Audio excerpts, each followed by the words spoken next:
The Prophet said, if I split the moon by the will of God the Almighty, of course, will you believe? They said, of course we will. And so the Prophet Muhammad, peace be upon him, raises his hands in the sky, asking the creator of the heavens and the earth to split the moon into two.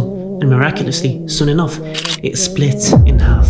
Now, ladies and gentlemen, don't worry, we as Muslims have come prepared. There are numerous authentic narrations that have transcended over time eyewitness accounts that prove the splitting of the moon. Anas ibn Malik, for instance, who at the time didn't even live in Mecca and was in the city of Medina, narrates that the people of Mecca asked Allah's Messenger, peace be upon him, to show them a miracle. So he showed them the moon split in two halves. But he, of course you might say, was a Muslim. Sure, we have another narration from a person who was a non-Muslim at the time of the splitting of the moon, who was called Jubair ibn Mut'im, and he narrates that the moon was split during the time of the Messenger of Allah, peace be upon him, until it became as two sections. And we don't stop there. In history books, in the book of Al-Bidayah and Al-Nihaya, it is mentioned that all of these people that I'm about to tell you, disbelievers, polytheists, witnessed the miracle of the splitting of the moon, some of which include Al-Walid ibn al-Mughira, Abu Jahl, Al-As ibn Wa'il, and more that have witnessed this magnificent event.